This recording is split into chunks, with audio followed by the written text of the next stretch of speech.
Hi everyone, this is Dr. Nitin Chhoda. Welcome to this episode of Ignition Time. I appreciate you being a viewer and subscriber. As you know, the Ignition Time channel is about the country, it's about the economy, and it's about your money. You'll see a tweet on your screen from President-elect Joe Biden who said millions of people are out of work. He's recognizing the fact that small businesses are closing. People are struggling to pay their bills, stay in their homes, and put food on the table. I've been saying this for a long time on my channel. I do believe Congress needs to quickly act to help those who need it the most. In fact, Joe Biden says that. President-elect Joe Biden says Congress needs to pass a relief package immediately. Now, I have some interesting news for you. You'll see this next tweet on your screen from Jeff Stein over at the Washington Post.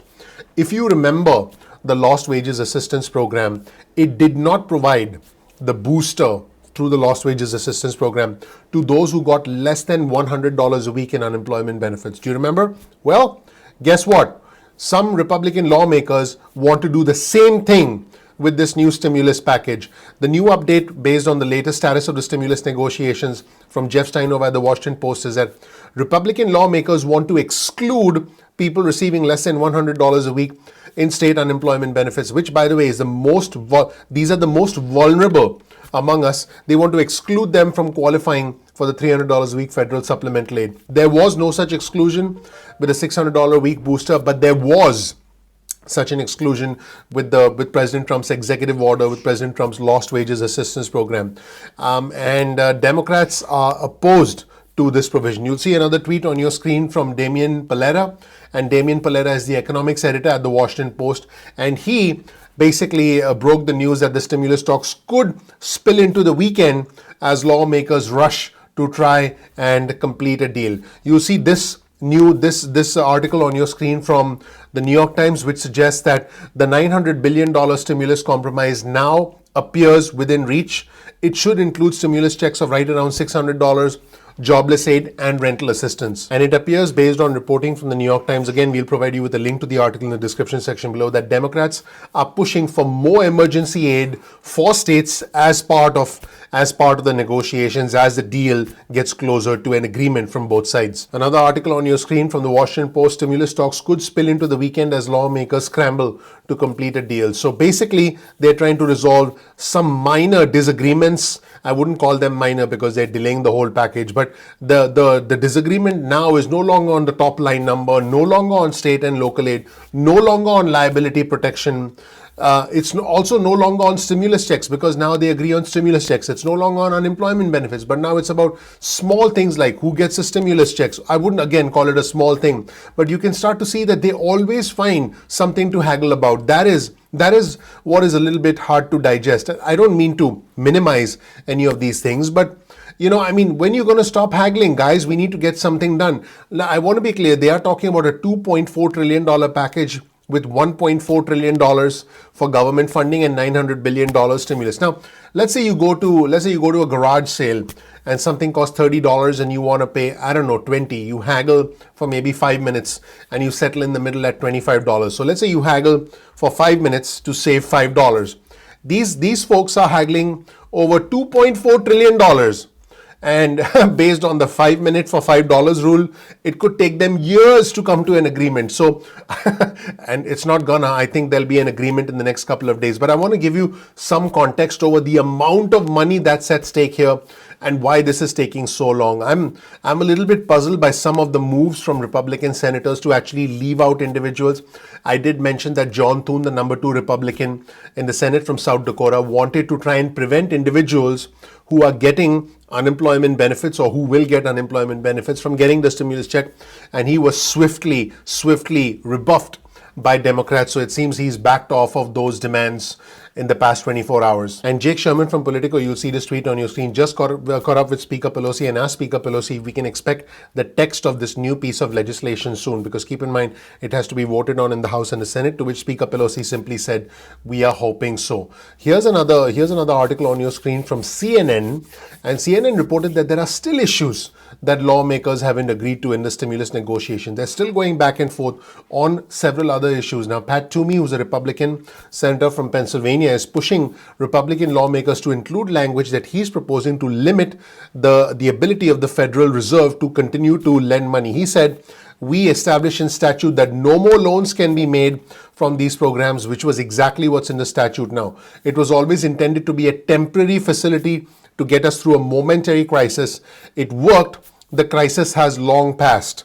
Let me know if you agree with Pat Toomey's comments that the crisis has long passed. The crisis for which it was designed. And so it was always intended to go away. And what we are going to do is to make sure that nobody can choose to interpret this statute in a different way. Democrats, in fact, pushed back. According to Bob Menendez, who's a Democrat from New Jersey, I think it's a critical entity to continue to provide help, including to states and municipalities. I think it's spiteful to close a facility and not let them use those funds. So this gives you an idea of the philosophical differences between the two sides and how far apart they still are. There are other open issues. Believe it or not, lawmakers are still debating on whether and how long to extend the expiring federal eviction moratorium. So that's something that they're arguing about. The question is whether there is one needed if we get an adequate rental assistance program that's put into place. This is a statement from Mike Crapo, who's a Republican chairman of the Senate Banking Committee. So another area where they're disagreeing is Chuck Schumer, the Democrat, is pushing for a Save Our Stages Act, which will provide live venue operators and other entities money because they had to close down during the pandemic with $10 billion. Also, like I mentioned earlier, FEMA money that was intended for disaster relief for states and cities is up in contention. Also, direct payments, stimulus checks, which is the most important for our viewers, and whether there should be any restrictions to those receiving stimulus checks is also being discussed. Chuck Schumer seems to be very optimistic, and he said this on the Senate floor today. Yesterday, House and Senate leadership worked well into the night. We resumed first thing this morning. While many, if not all, of the difficult topics are behind us, a few final issues must be hammered out. We're very close to an agreement, but the details really matter, according to the Senate Minority Leader Chuck Schumer. He also said when it comes to unemployment benefits, stimulus checks, and aid to small businesses, and so much else, we have a responsibility to get this right. People's lives depend on it. He's right. People's lives do indeed depend on it. And he said, we are eager to conclude our work and deliver the relief that the American people have been waiting for. Everyone wants to see this get done and soon. So, where things stand right now, everybody, this is a deal with a price tag of close to $900 billion. It will include money for vaccine distribution in schools. It will have jobless benefits of $300 per week. Latest reports suggest that will be for 10 weeks, not the original 16 weeks, not 3 months. 10 weeks is less than 3 months. It will include approximately $330 billion for small business loans.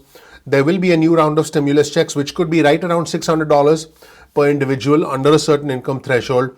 They're still haggling over the income threshold. Some lawmakers have said that they wanted to lower the income threshold. If you remember the income threshold for the CARES Act, it was $75,000. Above that, you started getting a smaller stimulus check. From 75 to 99, it phased out, and above $99,000, it went away completely. So they're trying to lower the income threshold so that they give out less stimulus checks to less people, believe it or not. So that's being discussed. And the House Majority Leader, Steny Hoyer, said hopefully a bill will be ready tomorrow. I'm quoting Steny Hoyer. He was interviewed today on CNN. He said the last few items that need to be resolved, which are being discussed now, if we can get that done, I'd like to put it on the floor tomorrow for a vote. Even if it's late tomorrow into the evening hours, we could see some drama going, not good. We will see some drama going into the weekend, everybody. And he said, I can guarantee we'll get a deal done. I can't guarantee how soon it's going to be. That's what Steny Hoyer said. He said the bill's remaining sticking points are, I quote, a couple of technical difficulties. And he said that Americans ought to be upset Congress didn't pass a relief package earlier and lawmakers will have to negotiate again in the future. He said, and I'm quoting him, Steny Hoyer, the House Majority Leader, Steny Hoyer, Democrat, $908 billion is not chicken feed, and it will obviously help millions and millions and millions of people. Is it enough? No. Will we be back to the table? Yes. You ought to be upset with us. You ought to be very disturbed that your Congress is not responding. And he added that it is a moral imperative for Congress to pass a stimulus bill. He said we need to act quickly and we need to act with sufficient resources available to people. Pretty incredible. He said, I can guarantee that we'll get a deal done. I can't guarantee how soon it'll going to be. You'll see this tweet on your screen from CNN Newsroom. In fact, let's play this video on this tweet and let's show you what the House Majority Leader, Steny Hoyer, Democrat from Maryland, had to say. Let's roll the tape. Can you guarantee to folks out there that you guys are going to get a deal done? I can guarantee that we'll get a deal done. I can't guarantee how soon that's going to be. I can guarantee that because hopefully every member of the House and Senate see the economic crisis that confronts our families, our individuals, and our small business, and the continuing surge of the health crisis in America. It is a moral imperative, in my opinion, Kate, that we come to an agreement and we come to it quickly. And if it doesn't happen, we're going to not be doing our job, number one. Number two, it will create a crisis for the government shutting down at the very time when government services are absolutely essential to confront both the economic and the health crisis that is plaguing America. This pandemic needs to be fought, and needs to be fought with all hands on deck. You set the floor schedule. When are you expecting votes? Well, we're going to have votes on some bills that are not controversial that we will pass. But what I'm hoping is that by tomorrow, we are ready to pass a bill that will fund the government and a bill that will provide substantial billions of dollars for health, for rent payments, for unemployment insurance extension and additional payments, family payments, hopefully dealing with nutritional challenges where people are having trouble having food on their table. We need to deal with all of those issues. We need to deal with them now, and hopefully a bill will be ready tomorrow to do that. Now, when I say ready tomorrow to do that, it obviously depends upon how quickly that can be put into bill form that we can consider. I will tell you that I think most of the bills are written, whether it's on the appropriation side, the omnibus as we call it, or on the COVID-19 side, the economic and health bill. I think much of that is already written, but the last few items that need to be resolved, which are being discussed now, if we can get that done, I'd like to put it on the floor tomorrow, even if it's late tomorrow, into the evening hours. Okay. What is a sticking point right now? Can you help me understand that? Well, there are a couple of technical difficulties. In other words, if you reach an agreement on how much money is going to be paid to families, how is the formula to determine that going to be done? If you're talking about rent subsidies, how's that going to be done? So I think really right now is some of the small technical difficulties. Unfortunately, I think one of the difficulties, as I understand it, is how robust a nutritional program will be. Supplemental Nutrition Assistance Program, SNAP, seems to be an item. And it's, for me, hard to understand why that's a sticking point when we see lines of people who never expected to be a food line in their entire lives are there because they want to feed their children and themselves. We ought to be acting decisively, robustly, and effectively. That's it, everybody. Let me know of these. Let me know your thoughts about these interesting comments from Steny Hoyer, who basically said, yeah, we ought to be upset with Congress. Let me know about all the other things they're haggling about, and this rather interesting proposal from Republicans who want to limit the number of people receiving unemployment aid. Let me know what you think in the comment section below. You'll get a link to all of our resources in the description section below. Thank you so much for watching, everybody. My name is Dr. Nitin Chhoda with Ignition Time. I really appreciate you watching. If you don't know anything about me, please check out my video. You'll learn more about who I am, what my journey has been like, and why you should listen to me.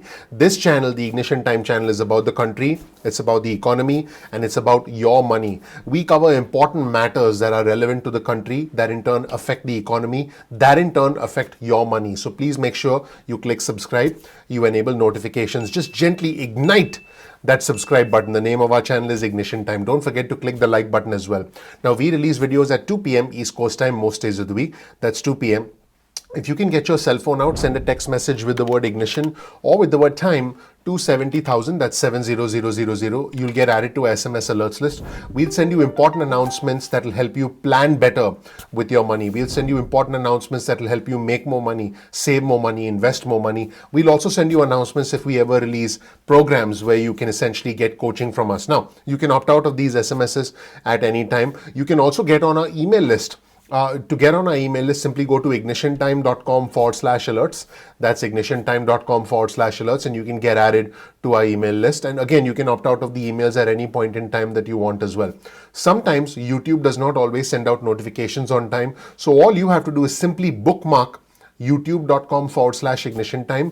That's youtube.com/ignition time. Once you do that, you'll be able to visit the homepage of our channel and watch any of our videos at any point in time that you want. So you're not dependent on notifications from YouTube. Also, you can become a part of our Instagram community. Simply go to instagram.com/ignition_time. That's instagram.com/ignition_time. You can become a part of our community on Instagram and get exclusive news on Instagram, exclusive content on Instagram. Speaking of exclusive news, you can get breaking news and alerts from us on Twitter. Yes, on Twitter. All you have to do is simply follow us on Twitter at ignition_time. That's ignition_time. And you'll get breaking news and alerts from us on Twitter as well. Become a part of our Twitter community. Speaking of community, please comment below. I'm very proud of our community because our community is growing rapidly. It's bipartisan. It's an intelligent community. We support each other. We learn from each other. We engage in healthy debates, even if we agree. I think it's great if we disagree, as long as we can participate in a healthy and respectful discourse, which is what our community is all about. So I'm welcoming you to join our community. Thank you so much for watching. Please comment below. Like I said, also you'll always find a link to all of our resources in the description section below, so you can dig deeper into the content. If you learned something new from this video, please share this video with friends and family. That would mean a lot to me. That tells a YouTube algorithm that you found the content beneficial. That really does help the YouTube algorithm. I mean, you're on YouTube, you're getting content. Hopefully you find the medium valuable. Hopefully you find this content valuable. Once again, my name is Dr. Nitin Chhoda. Thank you so much. Please gently click that like button. Please subscribe. Please enable notifications. I'm looking forward to seeing you in the next episode of Ignition Time. Thank you. I'll talk to you soon. Bye.